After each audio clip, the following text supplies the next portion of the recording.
Artinya waktu istirahat itu jam 6-9 menit. Kami persilakan kalau bisa waktu berikan 10 atau 5 menit untuk kepada jemaah yang ingin menanyakan segala sesuatu terkait dengan materi yang disampaikan. Demikian saudara-saudaraku berkenan minta maaf. Wassalamualaikum warahmatullahi wabarakatuh. Waalaikumsalam.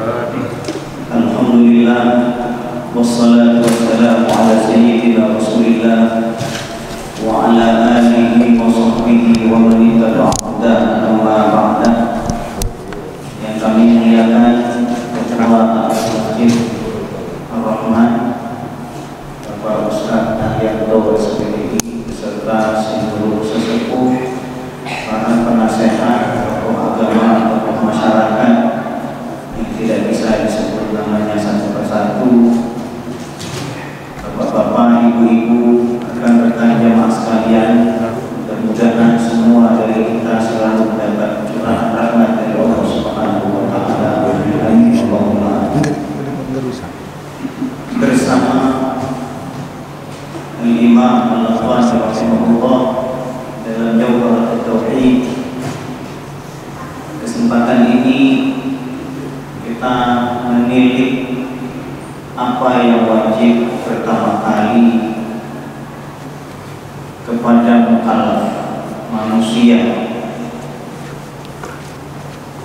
Di sini Imam Al-Ghazali memberikan penegasan yang luar biasa terkait kewajiban yang pertama bagi manusia.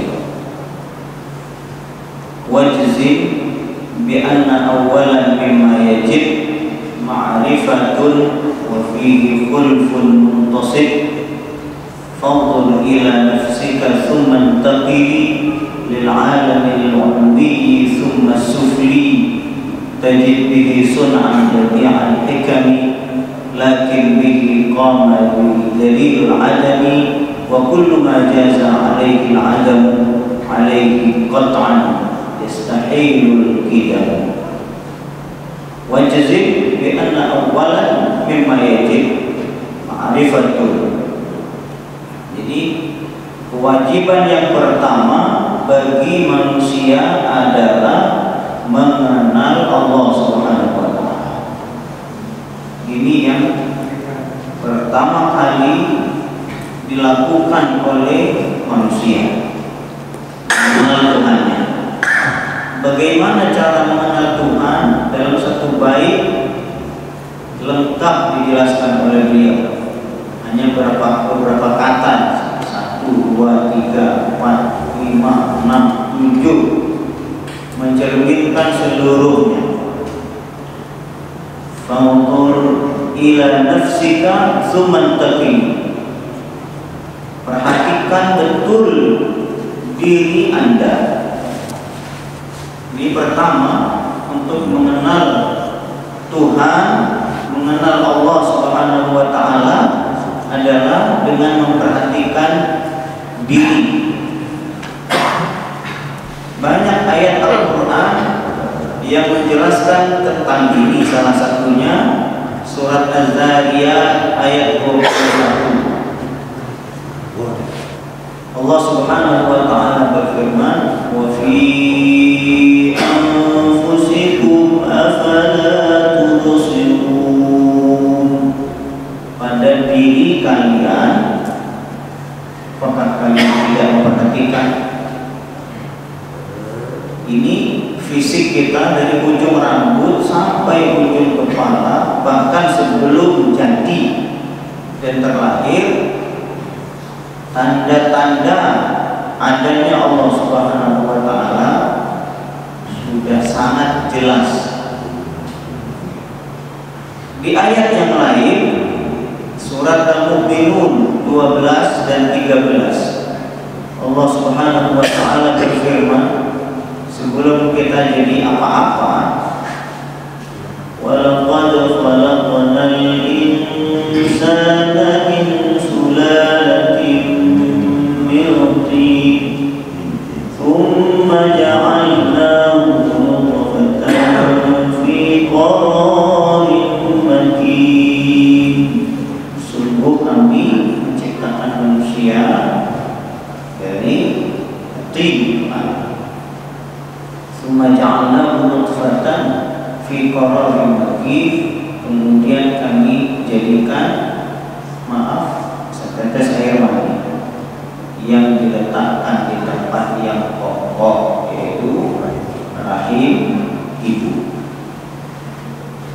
Dengan ini semua, ketika kita memperhatikan betul diri,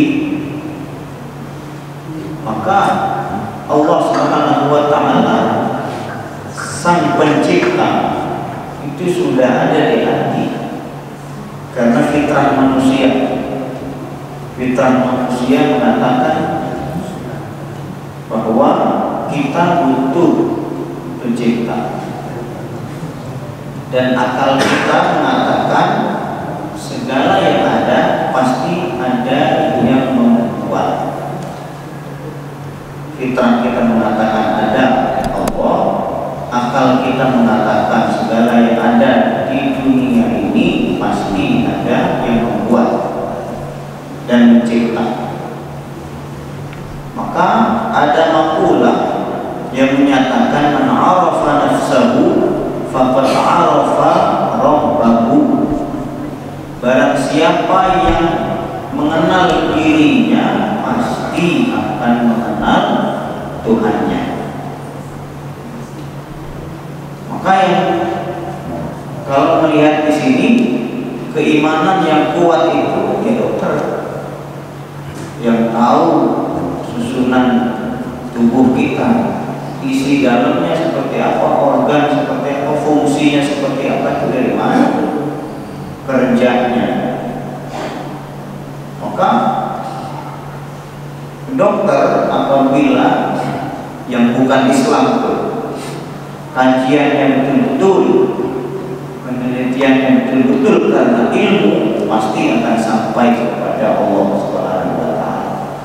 Ya, karena nggak masuk akal dan mata, mana sel-selnya jutaan, itu setiap susunannya berurut dari 1 sampai sekian juta, berurut. Kalau diacak sudah ruwet, kembalikan lagi ke semula. Tapi ternyata ini betul-betul tersusun secara rapi. Proses juga kelahiran di sini itu persis seperti apa yang ada dalam dunia kedokteran. Kelahiran dari mulai sebelum jadi apa-apa masih di alam molekul, kemudian menjadi air mani, kemudian berpindah ke rahim, kemudian dan lain sebagainya, sampai itu seperti apa yang ada pada teori-teori kedokteran persis. Padahal dulu di era Rasulullah SAW sarana-sarana kedokteran belum ada. Maka banyak orang Arab dulu ya nggak nyampe otaknya ke sana, nggak nyampe. Dari mana ini? Padahal di era Arab dulu banyak yang tidak berpendidikan. Ada sosok yang seperti ini, bagaimana nggak bisa dikatakan majnun, banyak dikatakan gila, karena otaknya nggak nyampe masyarakat dulu. Seiring perkembangan zaman itu terkuak semuanya, dan ini menunjukkan bahwa sosok yang bernama Muhammad SAW adalah Rasul. Yang ini berusaha untuk dihilangkan kerasulan dari sosok Muhammad SAW, dan kita berusaha untuk menjaga kerasulan dari Muhammad SAW. Dan yang diucapkan seluruhnya tidak lain dan tidak bukan adalah wahyu dari Allah Subhanahu wa Ta'ala. Itu yang pertama. Yang kedua, merenungi, memperhatikan dan meneliti alam-alam atas. Alam-alam atas itu apa? Seperti langit, bintang bintang, ya, dan yang lain sebagainya. Planet-planet, alam-alam luar angkasa. Ini semua menunjukkan menunjukkan bahwa Tuhan ada, pencipta ada. Di dalam Al-Quran surat Al-Jasiyah ayat 3, Inna fis samawati wal ardi laayatin lil mu'minin. Sesungguhnya di langit, di bumi banyak terdapat tanda-tanda kekuasaan Allah Subhanahu wa taala, dan secara otomatis adanya Allah Subhanahu wa taala bagi umat yang mau percaya, yang mau menggunakan akalnya untuk mencari kebenaran yang hakiki, siapa sang pencipta. Dan setelah memperhatikan alam-alam ini, diri, alam yang ada di angkasa, langit, dan di bumi banyak betul. Bumi dan segala isinya, baja, tembaga, emas, perak, lautan, tumbuh-tumbuhan, semua lapisan-lapisan tanah yang di luar manusia. Ada api di dasar laut. Ini betul-betul luar biasa. Fenomena-fenomena yang terjadi belakangan menunjukkan maksud dari ayat Al-Quran yang dari dulu sudah termaktub, baru terkuat bahwa di dasar lautan ada api. Ini kalau diperhatikan betul-betul akan menyebabkan manusia mempercayai bahwa Tuhan itu ada. Kan beliau dalam bait ini menyatakan wa kullu ma jaza alaihi adamu alaihi qat'an yastahilul qidam. Jadi kalau sesuatu itu bisa dikategorikan ada tidak ada, maka dia mustahil qidam. Qidam itu dulu, awal, berarti manusia baru.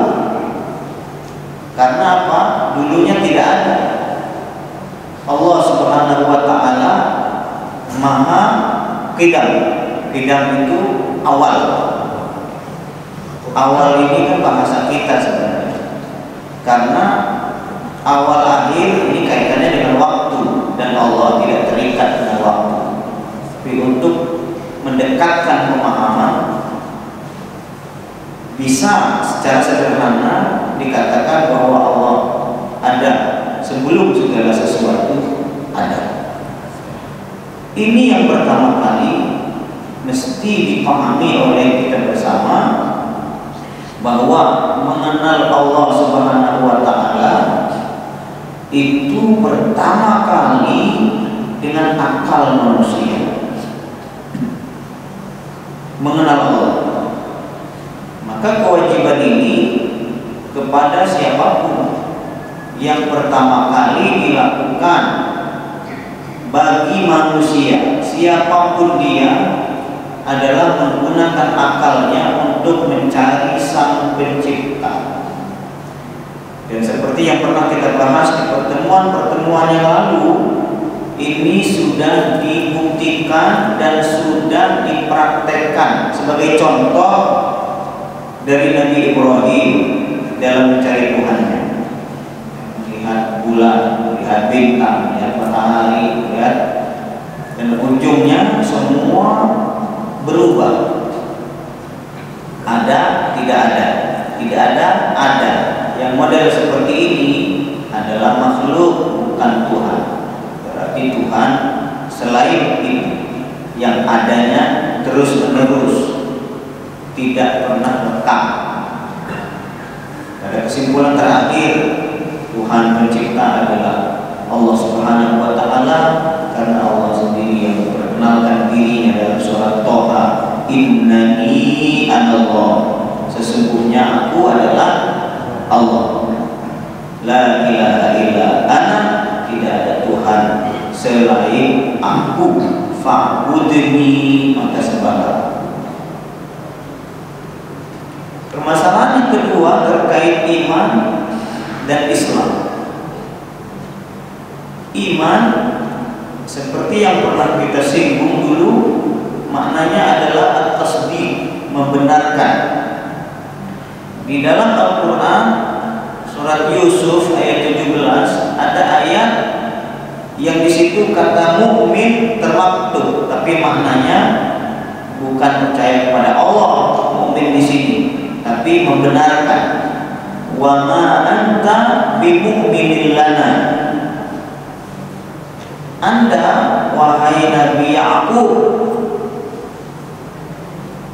bimu'minin lana, ma anta bimu'minin lana, enggak percaya, enggak membenarkan kita, kata saudara-saudara Nabi Yusuf yang jahat itu dulu. Enggak percaya sama kita, kita ini baik, kita ini benar, mau ngajak main Yusuf, enggak, nanti takut dimakan serigala. Wa ma anta bimu'minin lana walaupun nasrani, Anda enggak percaya sama kita. Ini Nabi Ya'qub tidak percaya kepada saudara-saudaranya Nabi Yusuf yang mau ngajak main, yang ujungnya kan buat skenario terbunuh oleh serigala. Mukmin di sini artinya membenarkan. Secara syariat, iman adalah tasdiqun Nabi sallallahu alaihi wasallam fi kulli ma jaa bihi wa ulima min ad-din bil darurati ijmalan fil ijmali wa tafsilan fil tafsili. Yang dimaksud dengan iman adalah membenarkan Nabi sallallahu alaihi wasallam seluruh yang dibawanya dan yang terkait dengan maklum min ad-din bil darurah, ajaran-ajaran yang pasti yang semua orang tahu. Ijmalan fil ijmali, kalau dia global kita yakini secara global, kalau dia rinci-rinciannya kita yakini. Nabi dan Rasul banyak sekali, semuanya wajib kita percayai. Kita nggak tahu satu persatu namanya yang banyak itu. Secara umum, secara global kita meyakini dan mempercayai seluruh Nabi dan Rasul Allah Subhanahu wa taala. Kalau yang disebutkan rinciannya satu persatu kita yakin. Nabi Adam kita percaya bahwa itu Nabi Allah, Nabi Isa, Nabi Musa, yang satu persatu ada titiknya, kita yakini satu persatu. Itulah iman. Sehingga yang dimaksud dengan tasdiq an-Nabi sallallahu alaihi wasallam adalah al-iz'an, meyakini dalam hati semua yang dibawa oleh Rasulullah sallallahu alaihi wasallam dan menerimanya dengan lapang. Iman. Jadi yang dimaksud iman itu bukan sekedar ini benar, masukkan ke hati, udah, enggak. Tapi ini benar, masukkan ke hati, yakini kebenarannya. Jadi bukan sekedar naruh aja di hati, tapi enggak ada keyakinan. Keyakinan itu yang menjadi titik. Maka yang dinamakan iman itu kan terkait dengan hal-hal yang kadang di luar nalar dan bahkan tidak terlihat sama sekali. Di Al-Quran surat Al-Baqarah di awal-awal, siapa orang-orang yang bertakwa? Alladzina yu'minuna bil ghaib, orang-orang yang meyakini gaib. Gaib itu nggak kelihatan. Inilah ujian keimanan yang luar biasa, yang tidak terlihat, itu dia harus yakini. Maka banyak orang yang dalam hal ini jatuh.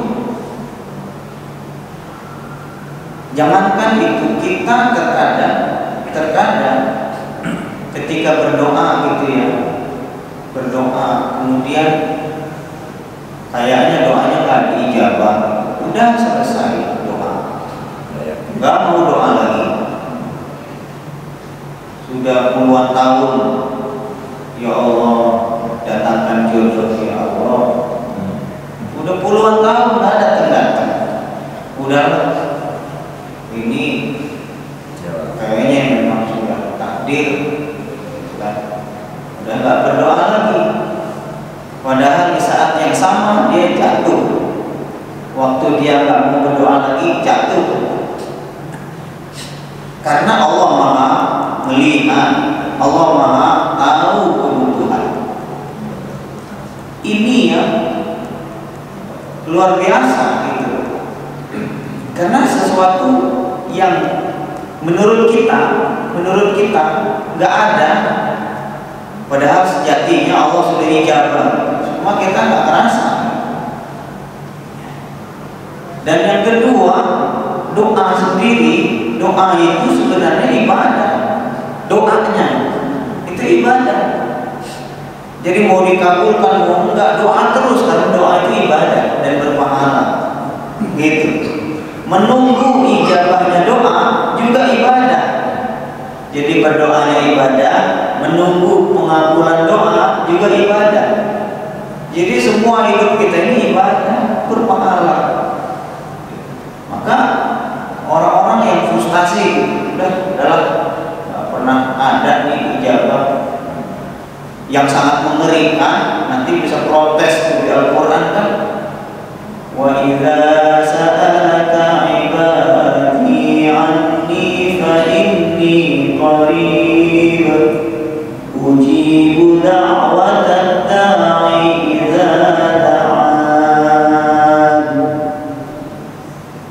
Jika ada hambaku bertanya kepada Anda wahai Nabi Muhammad SAW, bertanya tentang saya, aku, kata Allah, maka jawab, inni qarib, sesungguhnya aku dekat. Ujibu da'watad da'i, saya pasti mengabulkan doa. Terus ada orang yang tadi itu berpuluhan tahun doa, nggak jodoh, nggak datang, nggak dikabulin. Berarti ayat ini kemana? Mempertanyakan ayat ini kan agak ngeri. Katanya Allah Maha menerima dan menerima doa dan mengabulkan doa.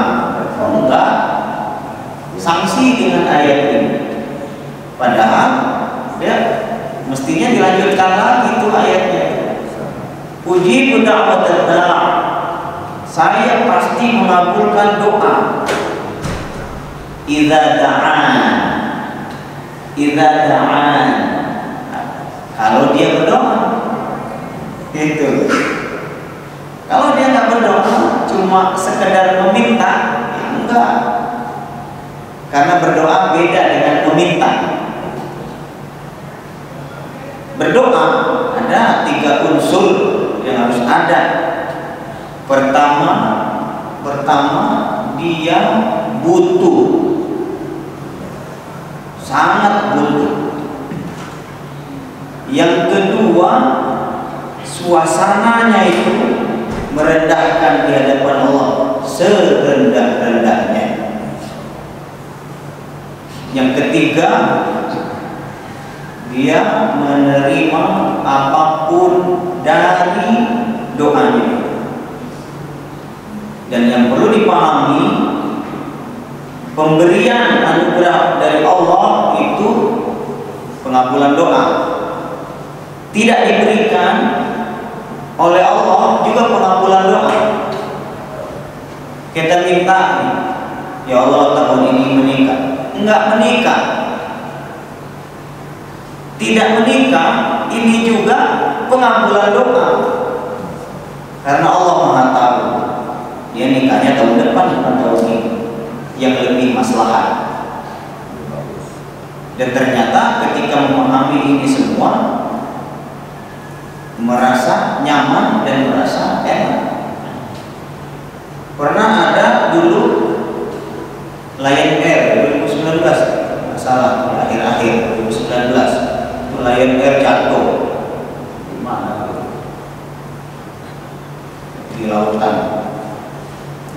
Ada yang terlambat datang ke bandara mau ke Palembang. Yang pesawat Lion Air itu yang jatuh itu.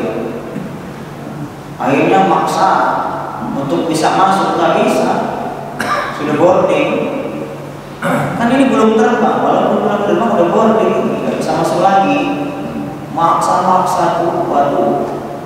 Dipikirnya mungkin rugi banyak gitu, karena sudah ada janji meeting, mungkin bisnisnya gede gitu, rugi. Akhirnya itu tadi berusaha maksimal sampai marah, ya, harus ikut terbang, tapi nggak bisa. Qadarullah. Dan dia bersyukur betul nggak berangkat ketika tahu pesawat yang akan dia naiki itu jatuh. Dan ini yang di luar nalar, yang mesti dipahami secara baik. Ini peningkatan keimanan yang sangat kuat kepada Allah Subhanahu wa taala. Maka yang namanya iman itu meyakini yang tidak dilihat, itu yang namanya iman. Maka di sini orang-orang yang bertakwa siapa? Alladzina yu'minuna bil ghaibi. Orang yang meyakini, mempercayai yang gaib, yang nggak dilihat. Kalau yang dilihat, ya bukan iman namanya, yang dilihat, ya, yang dilihat. Kayak Abu Bakar As-Siddiq, ketika ada orang-orang musyrik Quraisy bertanya kepada Abu Bakar, wahai Abu Bakar, kalau ada orang yang dari Makkah ke Palestina naik ke langit 7 terus ke Sidratul Muntaha, nggak nyampe hitungan beberapa jam itu di malam hari, percaya nggak? Itu kawan ente itu Muhammad ngaku begitu. Jawaban Abu Bakar As-Siddiq, belum pernah lihat sama sekali Nabi itu dari Makkah ke Palestina naik langit 7 Sidratul Muntaha, nggak pernah melihat. Yang lebih dahsyat dari ini, yang lebih tidak masuk akal dari ini, saya percaya kalau yang mengatakan Nabi Muhammad SAW. Itu iman.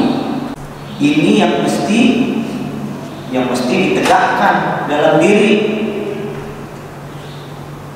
Dunia yang serba materi ini menggerus keimanan.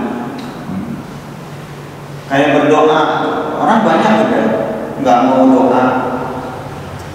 Atau kalau doa itu bentar kalau berdoa, pokoknya Rabbana atina fid dunya hasanah wa fil akhirati hasanah wa qina azabannar, diakhiri dengan kau tahu yang ku mau. Padahal doa ibadah. Terus doanya sedikit aja lah. Ada juga yang jarang berdoa, bahkan nggak berdoa sama sekali. Mungkin kalau setiap kali berdoa jatuh 1 miliar, kayaknya berbunyi. Apa yang terjadi? Yang terjadi ini karena eranya era materi sudah.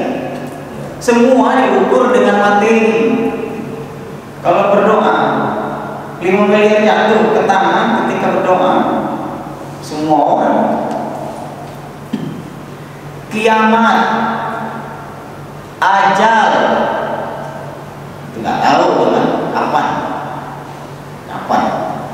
Untuk apa ini? Nggak tahu ini. Dan kita kan wajib meyakini kiamat, wajib meyakini ajal itu ada dan kematian itu ada, wajib itu. Padahal kita belum pernah mengalami, gitu. Belum pernah mengalami, tapi wajib meyakini adanya itu. Kenapa demikian?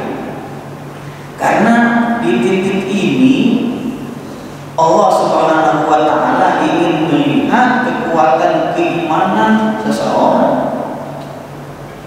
Kalau sudah tahu kita, misalnya Bapak Alianto meninggal tanggal 15 Desember 2050, nah gitu ya. Udah terukur dia, salatnya begitu. Jadi mulai tahun 2030 nanti, itu udah mulai pendekatan luar biasa kepada Allah, karena ajalnya dekat dan lain sebagai persiapan ada, tetapi Allah tidak memperlihatkan tanggal kematian seseorang, bahkan kiamat pun tidak Allah tetapkan tanggal. Allah sembunyikan untuk apa? Agar kita meyakini Allah Subhanahu wa Ta'ala dan beribadah secara total kepada Allah setiap saat. Hanya kadang-kadang kematian itu kan yang muda juga mati, yang tua hidup terus, yang sakit-sakitan berbaring di rumah sakit pengennya meninggal, tapi udah puluhan tahun sakit kan nggak meninggal. Luar biasa. Seperti orang tua saya yang sakit kompleks itu adalah ibu. Rasa-rasanya dekat kita mau meninggal. Tahunya yang meninggal duluan bapak, padahal badannya sehat. Ini membuktikan bahwa Allah Subhanahu wa Ta'ala memiliki hikmah yang luar biasa disembunyikan itu, tak nampak di pandangan kita. Nah ini kan keimanan yang jalannya, yang bekerja itu keimanan. Maka di awal-awal Al-Quran Allah menyatakan itu secara tegas, alladzina yu'minuna bil ghaib, orang-orang yang mempercayai yang gaib, yang nggak kelihatan, yang kita kayaknya nggak tahu. Itu kalau sekedar tahu, iman itu tahu artinya, ya orang kafir juga tahu, musyrik lebih kenal daripada kita. Orang-orang musyrik Mekah lebih kenal Muhammad SAW dari kita. Kalau iman itu artinya tahu, dan ternyata iman itu bukan sekedar tahu. Itu Nabi Muhammad tahu, saya melihat dan masukkan ke hati, yakini. Karena orang-orang musyrik Mekah itu mengenal Nabi Muhammad lebih dalam dari kita, dan mestinya mereka yang mukmin, gitu kan? Kalau iman itu artinya tahu, ternyata tidak. Iman itu meyakini dalam hati. Itu di Al-Quran surat Al-Baqarah 146. Ya'rifunahu kama ya'rifuna abna'ahum. Jadi orang-orang kafir itu mengenal hakikat kenabian Nabi Muhammad SAW lebih dari mengenal anaknya sendiri. Di Al-Quran, ya'rifunahu kama ya'rifuna abna'ahum. Mereka mengenal Nabi Muhammad SAW sebagaimana mereka mengenal anak-anaknya sendiri. Anak yang paling dekat kepada dia itu Rasul. Mereka orang kafir itu lebih mengenal, lebih dalam dari perkenalan mereka, tahu mereka kepada anak-anak. Sama lah ketika Allah tahu Allah, tetapi tidak diyakini, bukan iman namanya. Tahu dia itu Allah yang pencipta langit dan segala macam, tahu tapi tidak diyakini, itu nggak iman. Karena ada pemikir-pemikir barat mencari Tuhan sudah sampai, tapi tidak diyakini dalam hati, tahu aja sebagai penelitian. Sama seperti orang-orang barat yang meneliti keislaman segala macam, tahu hakikatnya tapi tidak diyakini, bukan mukmin. Bukan mukmin. Kalau orang seperti itu dikatakan mukmin, mestinya iblis mukmin. Karena iblis tahu Allah, bahkan berkomunikasi langsung dengan Allah Subhanahu wa taala. Iblis, usjudu li Adam fasajadu illa iblis. Ayo semuanya sujud kepada Nabi Adam. Semua sujud kecuali iblis. Apa tuh artinya? Kalau yang dimaksud iman ini tahu, ya iblis mestinya mukmin, Abu Jahal mestinya mukmin, tapi enggak. Kenapa? Karena tidak ada keyakinan di dalam hatinya. Itu titik pembeda antara kita dan orang-orang kafir, dari titik keyakinan. Itu mungkin yang dapat disampaikan kesempatan kali ini, dan akan kita lanjutkan pemantapan dari makna iman ini di pertemuan-pertemuan mendatang. Kalau ada yang perlu disampaikan dan ditanyakan, silakan. Allahu a'lam.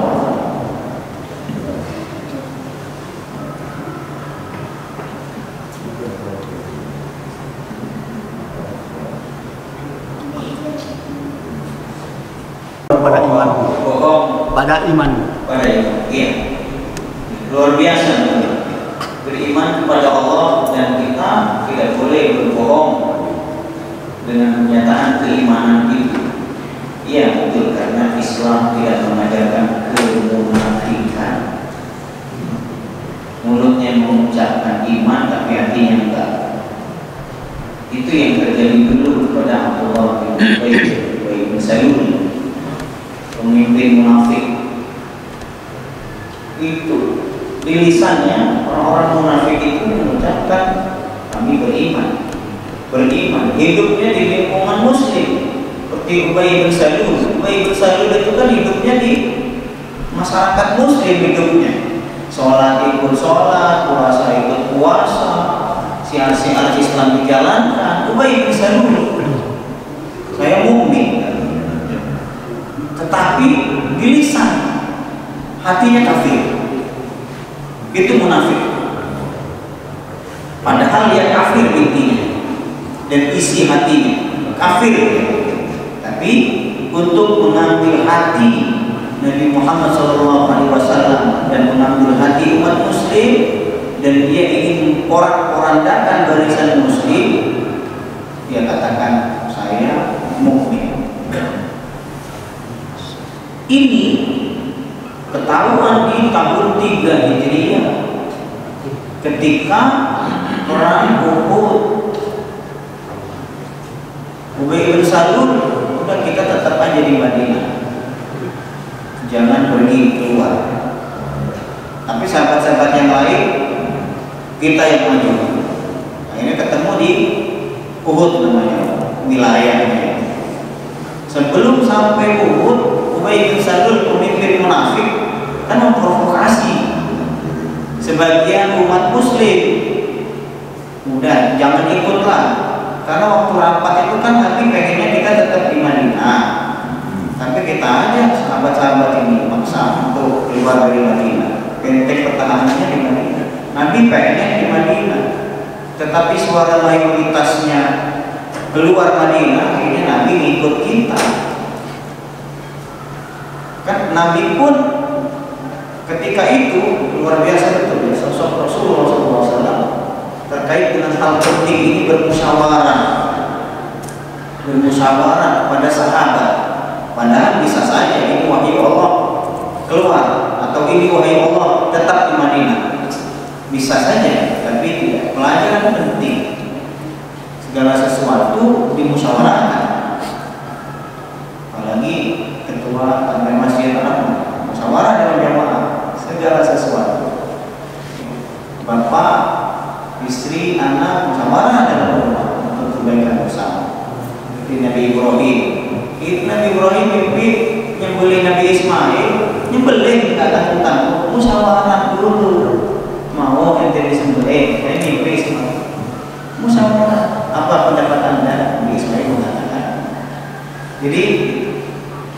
Islam tidak mengajarkan kemunafikan. Maka ayat yang sangat tegas di dalam Al-Quran surat Al-Baqarah awal-awal juz 2, la ikraha fiddin, tidak ada paksaan untuk memeluk agama Islam. Kenapa? Karena Islam tidak mengajarkan kemunafikan. Jadi seseorang masuk ke Islam itu atas kerelaan hatinya. Itu yang diinginkan oleh Islam. Juga di ayat yang lain yang jelas betul, lebih jelas dari ini saya kira, di surat Al-Kafirun, qul ya ayyuhal kafirun la a'budu ma ta'budun wa la antum 'abiduna ma a'budu wa la ana 'abidun ma 'abadtum wa la antum 'abiduna ma a'budu. Karena dulu ya orang-orang musyrik bagaimana menghalangi dakwah Nabi Muhammad SAW, dikasih harta nggak mau supaya berhenti. Kalau pengen harta nih kita buat ente yang paling kaya di negeri Arab, nggak mau. Yang penting dakwahnya berhenti. Mau apa lagi? Mau ini perempuan yang paling cantik kita kasih yang paling cantik di negeri Arab untuk ente, tapi dakwahnya berhenti, nggak mau. Akhirnya orang musyrik kan berpikir keras. Dia ini kan dakwah itu intinya supaya menyembah Allah, itu sebenarnya berusaha keras.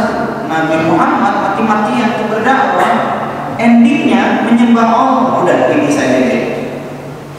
Kita menyembah Allah 1 tahun, tahun depan Muhammad menyembah berhala-berhala kita. Kan intinya kan dia pengen kita nyembah Allah, udah menyembah gantian. Nah, dijawab oleh Nabi turunkan Al-Quran. Qul ya ayyuhal kafirun, ya orang-orang kafir. Qul ya ayyuhal kafirun la a'budu ma ta'budun. Saya enggak mau nyembah tuhan-tuhan ente, berhala-berhala. Wala antum 'abiduna ma a'bud. Dan sebenarnya kalian juga enggak mau nyembah Allah yang saya sembah. Keras seperti itu. Akhirnya apa? Akhirnya ya sudah. Dan diakhiri di situ setelah dakwah yang panjang, penjelasan yang panjang tanpa ada paksaan, lakum dinukum waliyadin. Tuhan-tuhan ente, berhala-berhala ente sendiri, saya dengan Allahnya, kalian dengan berhala-berhalanya. Loh, apakah Nabi itu begitu? Kan dakwah. Iya, yang dilakukan Rasul bukan memaksa, tapi menjelaskan. Dijelaskan Islam begini, Allah ini, dan lain sebagainya, kerasulan begini kepada penduduk Quraisy, tapi tidak percaya. Dan kita pun demikian, tugas kita menjelaskan kepada mereka yang belum tahu. Mau tidak mau masuk Islam, kembali ke mereka. Tugas kita bukan memaksa, tetapi menjelaskan secara logis. Karena terkait dengan ayat yang lain, lakum dinukum waliyadin, dan la ikraha fiddin, tidak ada paksaan dalam memeluk agama Islam. Sehingga kesimpulan terakhir bahwa Islam tidak mengajarkan kemunafikan, iman yang tulus karena Allah Subhanahu wa taala. Itu Allah Subhanahu. Jelas Pak. Itu yang dapat disampaikan kali ini. Mudah-mudahan bermanfaat untuk kita semua. Kita akhiri dengan doa Fathul Quran, salawat kepada Rasulullah SAW, dan doa kafaratul majelis bersama-sama. Allahumma arhamna bil Quran waj'alhu lana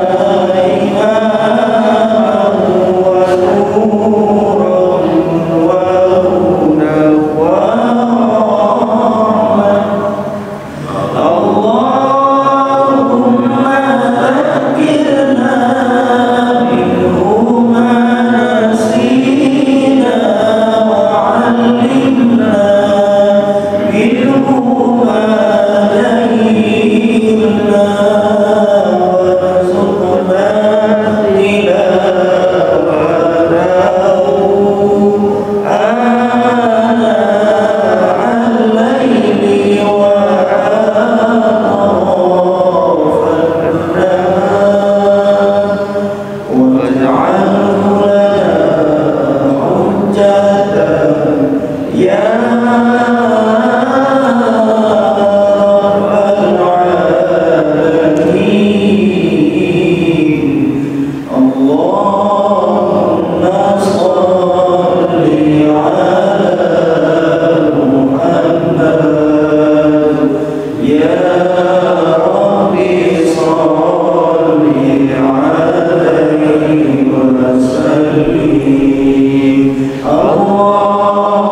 Asyhadu an la ilaha illa anta astaghfiruka wa atubu ilaik.